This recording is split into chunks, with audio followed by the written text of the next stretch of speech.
All right. Hello, everyone. Welcome back. I hope you have enjoyed your lunchtime. Now we will proceed with the next presentation, which is about introducing the Living Building Challenge and the Declare label. The presentation will be by me.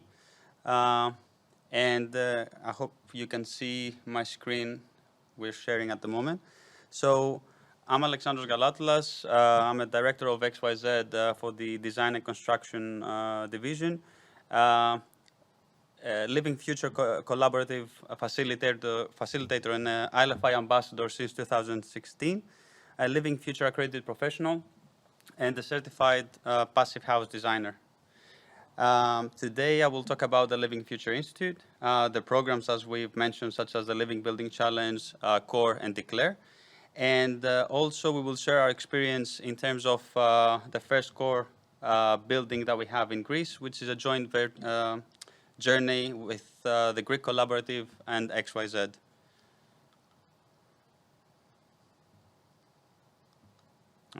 All right. So with no doubt, 2020 has been certainly a year like a few others. We have the COVID-19 pandemic that has caused a hardship for many people. More than almost 11% of the global population has been affected by natural disasters that took place around the globe. It also has been a year for historic highs in temperatures in the Arctic and in CO2 concentrations. To sum up, we need to face these challenges of today by addressing the climate change issues. So currently in Greece, we're constructing mainly by following the national code. And as you can see from the graph, usually the code is not addressing sustainability targets in buildings and projects. So we're minimizing the negative environmental impacts that we have. And as we move closer to Central Europe and Northern Europe, we see more green and high-performing buildings moving up closer to the equilibrium point. But if we need to address climate change, we need to move towards a restorative and a regenerative future so that we can move from negative environmental impacts to create buildings that they have positive environmental impacts.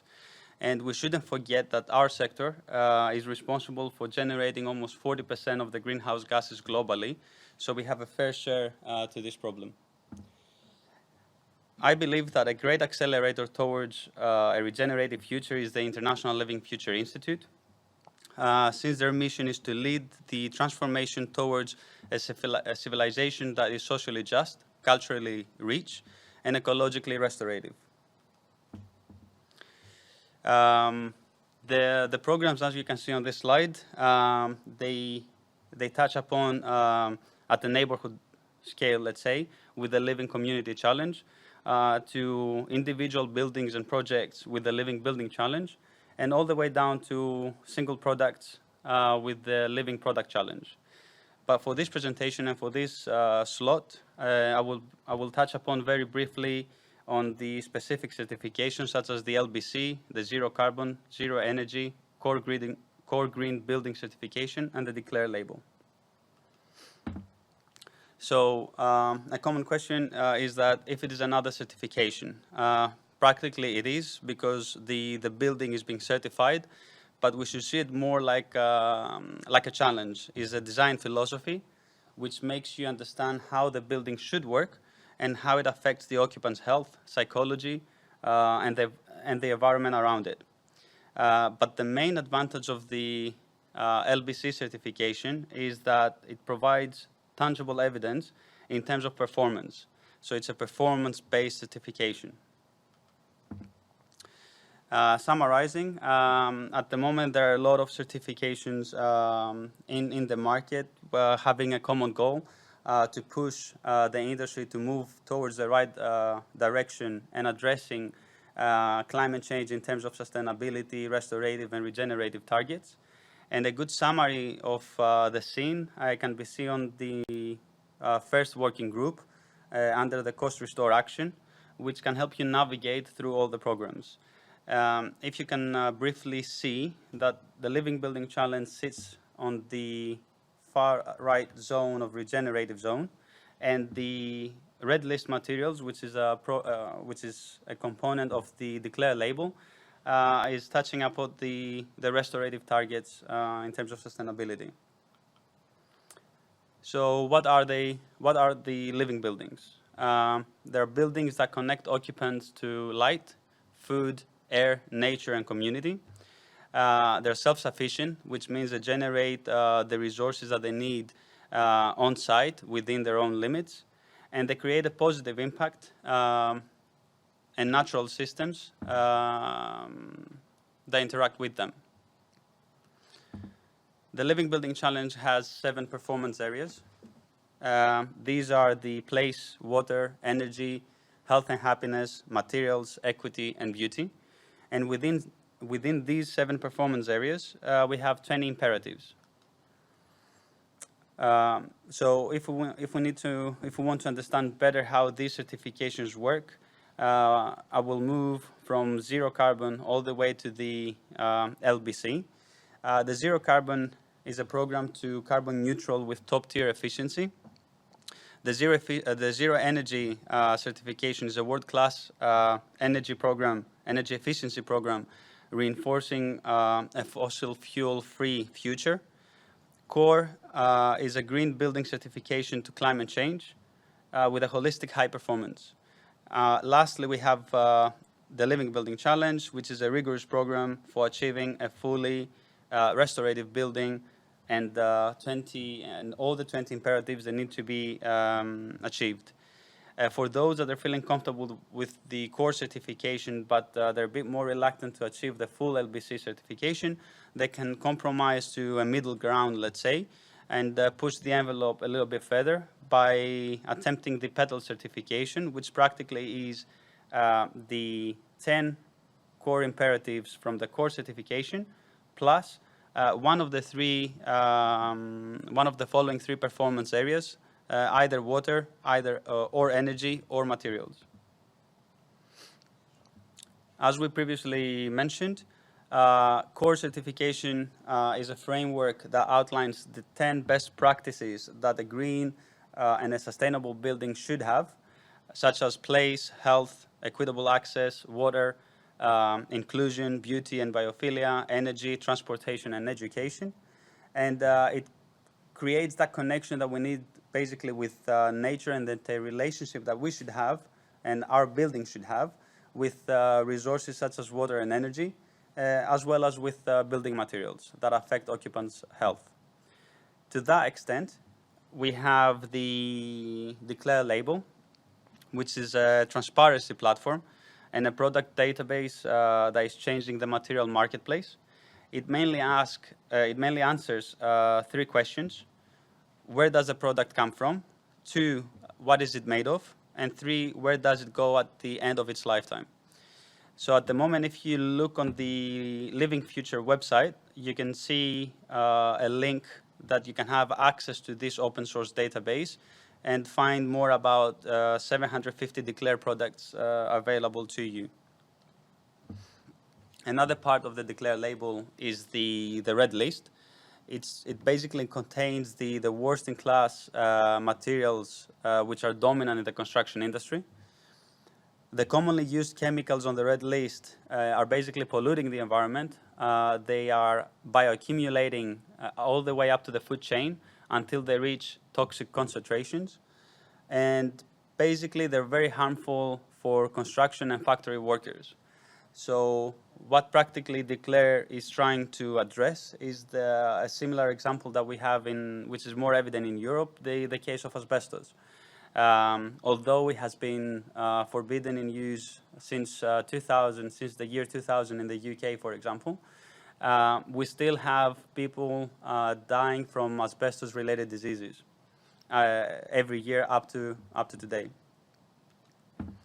So for those that are not familiar with the Declare label, an example of it is shown on the slide. We have basically the product name, manufacturer on the top. Then you have a series of information in terms of the final assembly, the life expectancy of the product, the embodied carbon of that particular product, and options for the end of life. So what is the percentage of that product that can be recycled, or what is the percentage of that product that will go to landfill? It also informed the customer for the ingredient and the components that it has. So you can make a conscious decision on the materials that you will put in your building. So to put it in simple words, the same way you go to the supermarket, you pick up a product, you check how much sugar it has, how much fat it has, if it has palm oil, and then you're assessing if you will buy it or not, is the same transparency label, but for building products. Moving on, I will talk about the Bullet Center that we also showed a 15 minutes video during the lunchtime. The Bullet Center is practically the first proof of the ILFI's mission statement. It's a 6-story commercial office building in central Seattle area. And multiple commercial office tenants who are operating their business normally at a net positive energy environment. And also the Bullet Center acts as an educational hub and as a mentor for buildings similar to each class. I have collected a few photos during the construction stage for you, so you can see the hybrid construction of timber, steel, and concrete, but also how light is accessing the spaces at the finished product. So by taking the building apart in terms of its systems, we can see that for the building life cycle, the main difference was the following 2 elements. One, the hybrid nature of the core structure that increased the lifespan of the building from what it is typically 60 to 80 years by local, subject to local code, all the way to 250 years. And in that way, practically we can say that 3 major structural refurbishments have been avoided. Also, number 2, the second element was the high-performing cladding that they have used to increase the lifespan of the envelope to 50 years.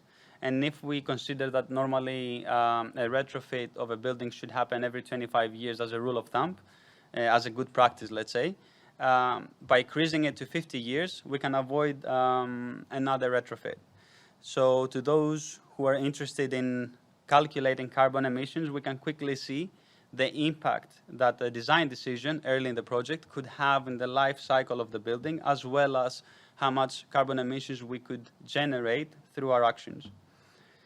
In terms of net zero water, rain collection and grey water treatment strategies were used on site, allowing that 100% of the water demand was met using 190 cubic meters tank capacity. And to achieve all that, another major design decision was the use of a composting system with treatment on site for the toilet, so they're not using water to flush down the system. The energy demands were covered on site with on-site renewables and through ground source heat pumps along with natural ventilation. And another key factor was to find design ways to shift the occupants' behavior so they can achieve greater energy savings, such as, for example, the approach that they have followed for the staircase, which I will analyze in greater detail in the next slide. So on this slide, you can see different images on the staircase, as well as for those that they have seen the walkthrough of the staircase during the lunchtime presentation. One of the design decisions was to bring it right in front of the entrance of the building, making it as an obvious accessible choice for people to use it, reducing that way the usage of elevators to the people that they actually need it. Then the extended cantilever landings created opportunities for breaks and building occupant social engagement. And last but not least, the glass facade around the staircase allowed for incredible and clear viewpoints of downtown Seattle. Briefly, a few more key metrics for the bullet center are: one, the significant light reduction usage by introducing floor-to-ceiling windows. Every occupant has access to natural light, and all building materials are red list free. Number 4 is the rainwater collection and grey water treatment strategies, that they reduce the consumption of potable water by almost half, and to be more specific, by 48%. And another way to achieve that great milestone was the fact that potable water was not used for irrigation. In terms of energy production, they have used 575 PV panels with 19 inverters. And this system alone produced about 240,000 kilowatt hours per year. And any excess in terms of electricity was sold back to the municipal grid. In the next graph, it's quite interesting to see how the energy consumption versus the production worked out for 3 years of monitoring from 2013 all the way to 2016. As annotated in the top curve, we can see the actual energy production. In gray, you can see the predicted energy production from the design. And in the flat curve that you can see in gray is the predicted energy usage. And the one below that is the actual energy usage. So what we can summarize from this graph is that we can see that the deviation between the actual and the predicted energy production is very close to each other. And more astonishingly is the fact that the predicted energy usage was greater than the actual energy usage of the building, with a clear buffer zone for the majority of the curve to about 5,000 kilowatt hours. So this is the main disadvantage that distinguishes the LBC or core or ILFI's programs compared to others, because it's based on proven performance, is a proven performance-based standard. Here we can see from the actual energy usage, we can see a pie chart that categorizes the consumption per percentage for the building. And we can see how efficient it is if we consider that space heating and space cooling contributes only to 5% of the energy consumption, compared to other buildings, for example, here locally in Greece, that the space heating and the space cooling is one of the major energy consumptions factors that we have. Other remarkable case studies that you can find online is the first UK LBC registered project, which is officially open since 2018 in the UK at the Curden Valley Park. We also have the new headquarters of Google, which will be the first building to earn the zero carbon certification. And we see other corporations such as McDonald's that they have attempted and certified with the zero energy certification, which make them one of a kind restaurant. But you can find more case studies from all the way from single family homes to educational buildings to universities and commercial buildings, and you can see how each design team addressed their local challenges that they had to achieve the same target. Throughout the 15 years of existence of the ILFI, there have been other synergies with other prestigious institutes, such as the Passive House Institute, the Well Building Standard, and LEED. And you can find more about these crosswalks online on the ILFI's webpage. And in more detail, our colleague Aggeliki Stathopoulou will talk about the crosswalk between zero energy and Passive House. So what can we get out of this? So when people thought that this 20-page draft document it wouldn't be feasible. It was heavily doubted, and it sounded like a crazy idea, according to Jason McLennan. The vision of that organization to push that particular agenda lead to the certification of the Bullet Center, which today is also the ILFI's headquarters, to another milestone, which we're celebrating more than 100 certified projects globally, to a tangible result, considering that over 50 years, for the first 100 living building challenge certified buildings, we would be able to save more than 11,000 Olympic swimming pools per year in terms of water consumption.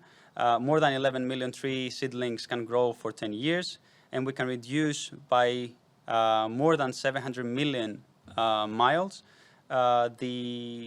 driven by an average car. To summarize, ILFI is a global network with 126 collaboratives and in 57 countries, and more than 1,000 ambassadors and volunteers.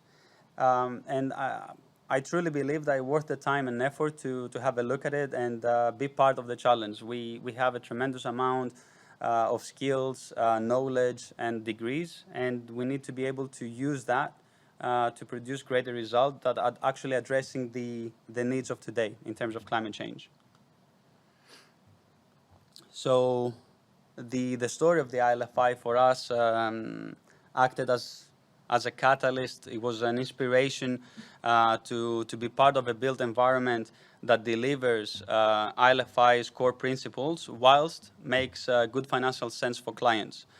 So I will briefly share our experience as XYZ and as a Greek collaborative working on the first core project that we have here in Athens as a commercial building.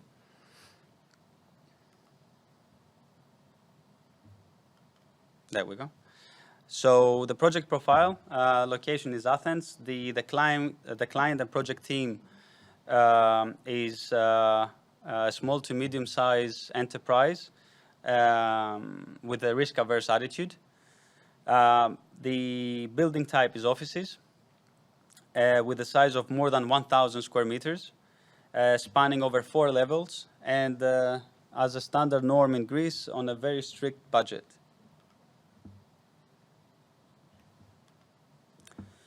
Our role and our approach to this was, our role was to be the project manager and the sustainability consultant for this project.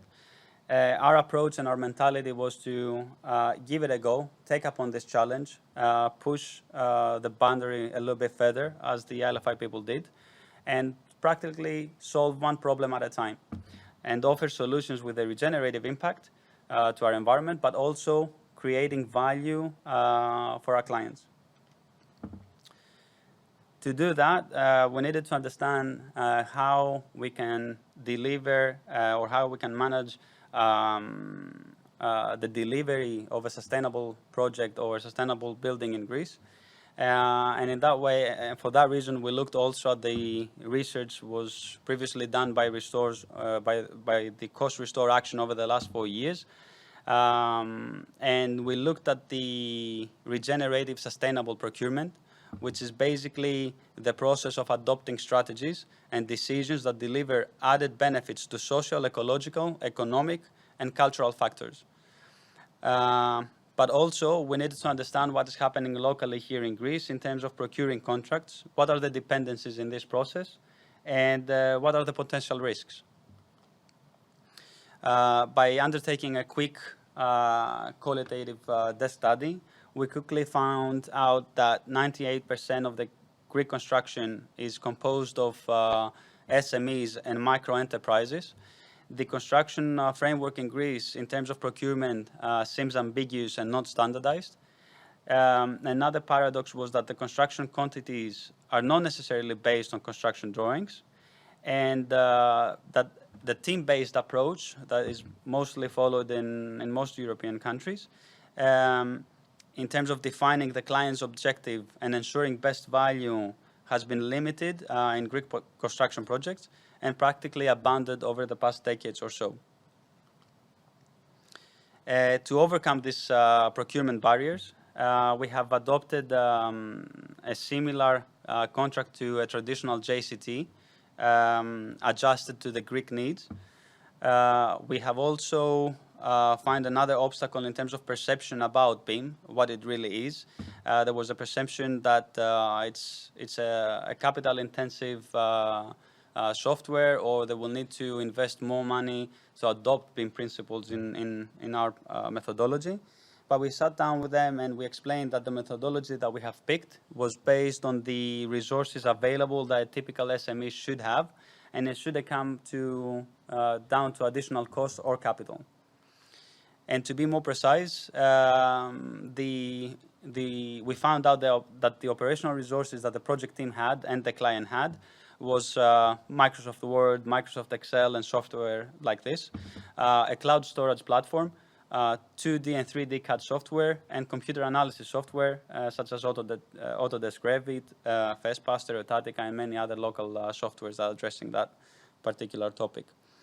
To blend all of that into a BIM methodology, we have followed the CIC BIM Pro 2nd edition, which was a good guideline used in the UK, but also because we've used that guide because there was no specific government guidelines on that particular subject. So our solution to procure that particular project was to outline how the work packages will be executed through the employer information requirements, how data will be gathered, how we will use Excel spreadsheet trackers to track the progress of the deliverables at each stage, the request for information, risk, how to manage risk, and also a responsibility matrix. So we have clear roles during our collaboration. And also, that particular document helped in the management of the health and safety record as they're being defined by the Greek building code.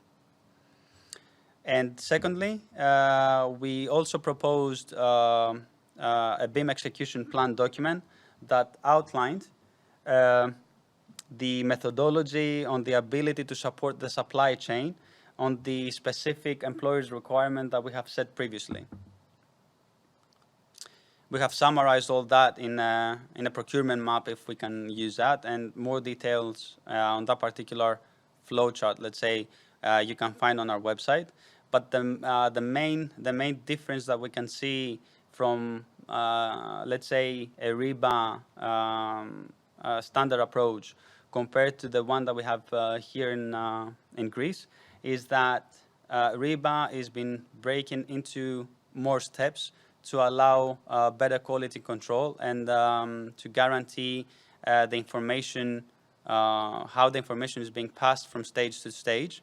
Whereas in the Greek norm, we have wider procurement stages with less checking points along the process of concept design, final design, construction stage, and then handover.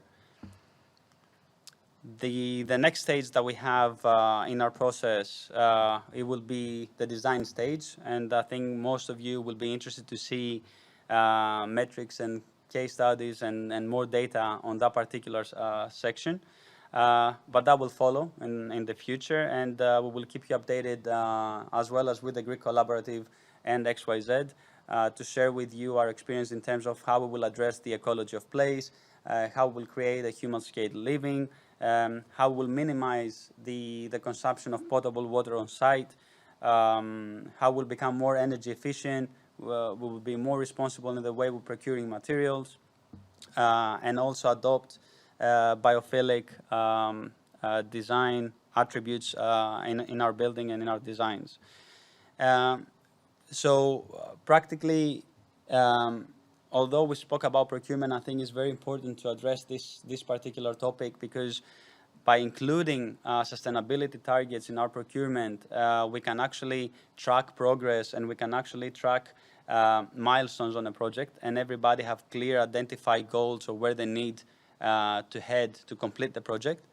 And also, if we need to reach a regenerative result, we will need to start acting collaborative and sharing information clearly within the project teams.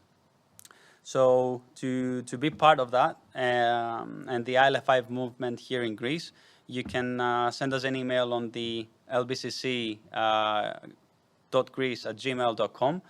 And we'll be happy to include you and share more information about what ILFI does and how we can help you with your own project or any other queries. Last but not least, I've made it. We also have the Living Future Summit coming up online, which will be online due to COVID, April the 20th, between April the 20th and April 23. So go on the website and have a look if there's something of interest to you to participate. Thank you very much. I don't know if there are any question with regards to this presentation. I'll be happy to take more time to address those. So if you have any, please feel free to put them on the chat box, and I'll pick them up and we can have an open discussion about it.